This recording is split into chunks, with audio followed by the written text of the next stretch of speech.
வணக்கம். அகோர பைரவி மாந்திரிகம் யூடியூப் சேனலுக்கு அனைவரும் அன்புடன் வரவேற்கிறேன். இன்றைக்கி நம்ம ஸ்க்ரீனில் வீடியோ தொகுப்பு என்னென்னா வசிய முறையை தான் பார்க்க போகிறோம். இப்போ நீங்கள் ஸ்க்ரீனில் பார்க்கக்கூடிய எந்திரம் ஒரு வருஷத்திற்கான எந்திரம்.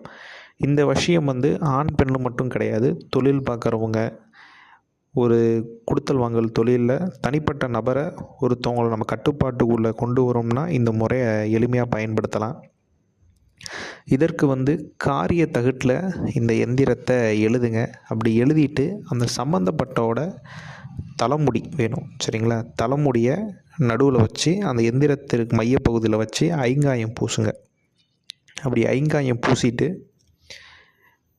இந்த எந்திரத்தை சுருட்டணும், சரிங்களா?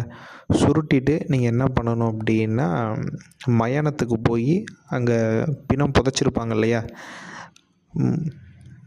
எப்படின்னா பிணம் புதைச்சிருப்பாங்க, அதுக்கு வயிற்று பகுதியில் உட்காந்து இந்த மந்திரத்தை ஒரு 1008 உரு மட்டும் கொடுங்க, சரிங்களா?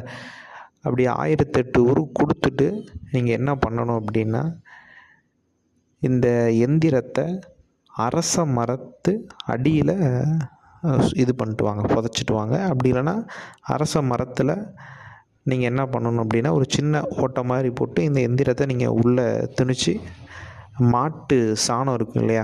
மாட்டு சாணத்தை நீங்கள் உள்ளே வச்சு இது பண்ணிட்டு வந்துடலாம்.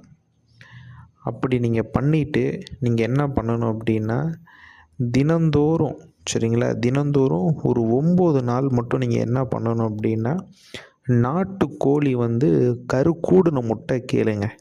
நாட்டுக்கோழி முட்டை கிடைக்கும். அதுலேயே அந்த கருக்கூடின முட்டைன்னு தெரியும் உங்களுக்கு, கொஞ்சமாக கரு கூடியிருக்கும். அதை நீங்கள் என்ன பண்ணணும் அப்படின்னா, நீங்கள் எந்த இடத்துல எந்த பிணத்து மேலே உட்காந்து புதைச்சிருக்காங்க இல்லையா பிணம், எது மேலே உட்காந்து மந்திரம் சொன்னீங்களோ அந்த வயிற்று பகுதியில் உட்காந்து நீங்கள் சொல்லியிருப்பீங்க.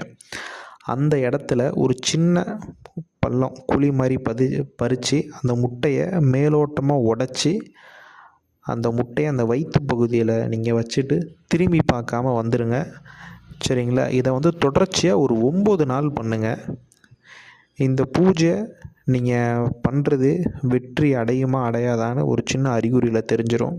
அது என்ன அப்படின்னா, நீங்கள் அந்த மந்திரம் சொல்லி முடிச்சுட்டு அந்த பிணத்துக்கு மேலே அந்த கரு கூடின முட்டை வைக்கிறீங்க இல்லையா? இப்போ நைட்டு வச்சுட்டு மறுநாள் காலையில், சரிங்களா, மறுநாள் சூரியன் உதித்ததுக்கப்புறம் அந்த முட்டையை அந்த இடத்துல இருக்காது, சரிங்களா? அந்த கருக்கூடின முட்டை நீங்கள் வச்ச இடத்துல அந்த இது இருக்காது. இதே நீங்கள் தொடர்ச்சியாக ஒரு 9 நாள் நீங்கள் பண்ணிட்டு வாங்க. 9 நாளுக்கு அப்புறம் எந்த நபரை நினச்சி இந்த மந்திரத்தை சொல்லி, இந்த மந்திரம் எவ்வளோ வேணால் ஜபிக்கலாம், கணக்கு கிடையாது. 108 ஜபிக்கலாம், 1008 ஜபிக்கலாம். குறைஞ்சது ஒரு 1008 ஜபிச்சிருங்க. அப்படி ஜபிச்சுட்டு நீங்கள் என்ன பண்ணணும் அப்படின்னா, தினந்தோறும் இந்த முட்டையை நீங்கள் வைக்கணும், சரிங்களா? மந்திரம் சொல்கிறது விஷயம் கிடையாது, எந்திரத்தில் அந்த மரத்தில் புதைக்கிறது விஷயம் கிடையாது.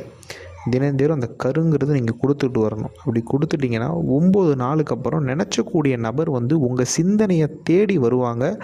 ஒரு குறிப்பிட்ட வருஷத்திற்கு மட்டும் உங்கள் கட்டுக்குள்ளே இருப்பாங்க, சரிங்களா? ரொம்ப நாளாக விஷயங்கிறது விளையாடாது. ஒரு குறிப்பிட்ட ஒரு 4-5 வருஷத்திற்கு மட்டும் அந்த நபர் ரொம்ப அருமையாக அங்கே வசியம் நல்லா விளையாடும். இந்த முறையை உண்மையாக விரும்பக்கூடிய பட்சத்தில் பயன்படுத்தி பாருங்கள். அடுத்தவனோட கணவன் மனைவி மேலே இந்த முறையை நீங்கள் எக்காரணத்தை கொண்டு செஞ்சிடாதீங்க. எதனால் நான் சொல்கிறேன்னா, கர்மா அதிகமாக வரும் இந்த முறைக்கு. இது முழுக்க அந்த ஆத்மாவை வச்சு பண்ணக்கூடிய முறை, சரிங்களா? இது தெய்வத்தை வச்சியோ மோகினியை வச்சியோ பண்ணுறது கிடையாது. முழுக்க மயானத்தில் இருக்க ஒரு ஆத்மாவை வரவழைச்சி நம்ம நினைக்கிற நபரை வசியம் பண்ணக்கூடிய முறை, சரிங்களா? இதுலேயே மயானத்தில் இருக்க துராத்மா பேய் பூதத்தை வச்சு எல்லா வேலையுமே பண்ணலாம். அஷ்டகர்மமும் ஆடலாம். ஒரு விஷயத்தை எடுத்துகிட்டு வானாலும் எடுத்துகிட்டு வரும். காதில் பேசினாலும் பேசுவோம். இது எளிமையான வசிய முறை. இதை நல்ல நோக்கத்திற்காக மட்டும் பயன்படுத்துங்க. எக்காரணத்தை கொண்டும் இதை தவறான வழிக்கு பயன்படுத்திடாதீங்க. இது என்னோடய எச்சரிக்கையாகவே நான் சொல்கிறேன், சரிங்களா? இந்த முறையை ஒருத்தவங்க பண்ணிட்டீங்கன்னா எந்த சூழ்நிலையாலும் அந்த குறிப்பிட்ட வருஷத்துக்கு மட்டும் விட்டுட்டு போக மாட்டாங்க. மீண்டும்